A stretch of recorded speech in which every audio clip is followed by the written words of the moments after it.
On April 30th, 1945, before taking his own life, Adolf Hitler and his mistress, Eva Braun, burned all their documents, photographs, and belongings. Hitler wanted to leave nothing behind. At that time, no one knew what had happened in the bunker before Hitler's death. However, 70 years later, due to a French officer, Commandant Raymond Rose, who is no longer alive and a private collector, some new political and personal documents of Hitler have surfaced. These unique documents, revealed for the first time, provide a clearer understanding of Hitler's final days. What was the atmosphere like in the bunker? Why did Hitler marry Eva Braun just 24 hours before his death? Which close associate betrayed him in his last 10 days? When did he decide to take his own life? And most importantly, what was the key piece of evidence that led the Allied forces to confirm that the dead body was indeed Hitler's? After Hitler's death, everyone tried to explore and understand the bunker. On November 25, 1945, Commandant Raymond Rose, a French officer, entered the bunker. To get inside, one had to descend 26 steps leading to a dark room. There he found a gloomy and filthy space filled with scattered papers, overturned furniture, and melted candle wax. Rose discovered some documents that shed new light on Hitler's final days. These documents indicate that Hitler remained firm in his decision until the end and sought victory even in death. Just 10 days before Hitler's death, the dream of Nazi Germany, once envisioned to rule the world, had become nothing more than a fantasy. The Nazi Empire, once among the most powerful, which had troubled the Western powers, was now counting its last moments. Berlin, once a symbol of Hitler's vision and power, had turned into rubble. Everywhere there was destruction, fear, and the shadow of death. Allied forces were relentlessly bombing the city, and the Red Army was only 100 kilometers away. Hitler, who was now about to fall victim to his own hunt, was hiding in a bunker beneath the city. This was no ordinary bunker. Located 7 meters underground near the Brandenburg Gate in Berlin, it was designed to be exceptionally strong and bomb-proof by Albert Speer, Hitler's personal architect. It was initially constructed in 1936, but due to increased Allied bombings in 1943 and 1944, it was further reinforced. The Germans called it the Führer bunker, meaning leader's bunker.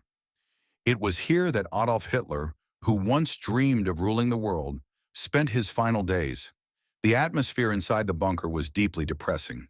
Thick concrete walls, cold and damp surroundings, and an overpowering darkness created a suffocating environment. It was a labyrinth of small corridors and rooms where one could feel the air running thin.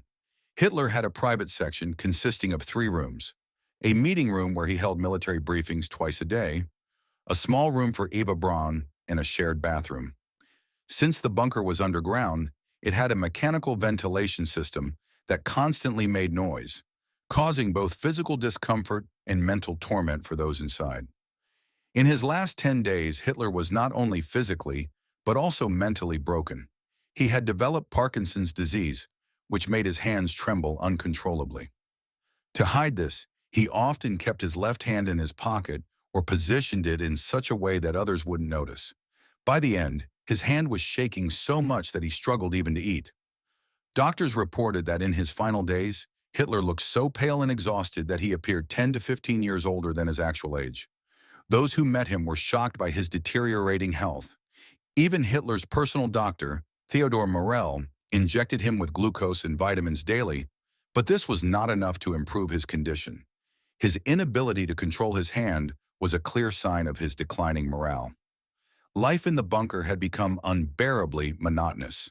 Every morning, military briefings were held where his generals updated him on the situation in Berlin. The constant reports of losing control over Berlin frustrated Hitler. He was naturally distrustful, always suspicious that someone would betray him, and indeed his fears turned into reality. As everyone in the bunker was contemplating escape, Eva Braun remained steadfastly by Hitler's side. She had been his mistress for 13 years, and though they were not officially married, she lived with him in the bunker. Experts believe that it was Eva's insistence that led her to stay with Hitler, and she might have been his greatest weakness. She was a romantic and emotional woman who wanted to be with Hitler until the end. Some of Eva's letters, written to her friends, provide insight into their private life. She once wrote, This place is terrifying, but I am happy here because Hitler is with me. Her daily routine in the bunker was extremely limited. She spent most of her time in her room, arranging her photographs or occasionally having coffee with Hitler. But her letters also reveal that she felt very lonely. They not only express her love and loyalty, but also highlight her deep fear and solitude. Outside the bunker, Berlin had become a battlefield in those last 10 days. Allied bombers were striking relentlessly, while the Soviet Red Army was just a few kilometers away, fighting Hitler's forces. Although the German army still had around 900 tanks and 500,000 soldiers, the Nazi forces were crumbling. Hitler's dream of ruling for 1,000 years was now visibly collapsing. The people of Berlin were hiding in bunkers and basements to save their lives, while Nazi propaganda continued to play on the radio. As the Red Army overpowered the German forces on the outskirts of Berlin, even Hitler's closest men began to lose faith in his leadership. Just days before his death, another dramatic event unfolded. Hermann Göring, the chief of the German Air Force and one of Hitler's closest allies, expressed his desire to take over power. Göring had been entrusted with various key positions, including leading the German Air Ministry, heading the four-year economic plan, and, most notably, being named Hitler's successor in 1941. Göring believed that since Hitler was trapped in Berlin, control should now pass to him. He sent a telegram to Hitler, suggesting that if he could no longer make decisions, the leadership should officially be transferred to him. This enraged Hitler, who was already deeply depressed.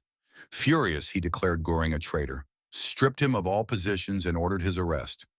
Göring was later sentenced to death, but committed suicide just hours before his execution by consuming poison. With the Red Army closing in and betrayal from his trusted ally, Hitler was forced to make the ultimate decision. On the night of April 29, 1945, at 1 a.m., he officially married Eva Braun in the bunker in the presence of a few officers.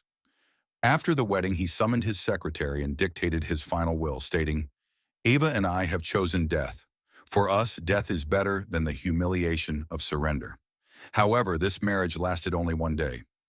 On April 30th, 1945, at 3 p.m., Hitler poisoned his dog, Blondie, and then entered his room with Eva. Exactly 24 hours after their wedding, they ended their lives. Hitler shot himself, while Eva swallowed cyanide. The bunker staff, following prior instructions, took their bodies outside and set them on fire.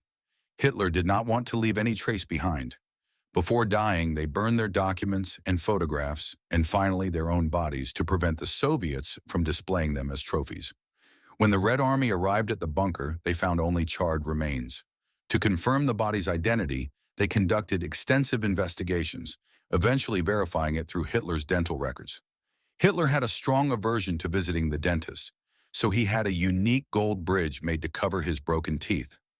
It was through this dental bridge that the remains were ultimately identified. If you enjoyed this video, subscribe for more deep dives into fascinating topics. Thanks for watching. See you next time.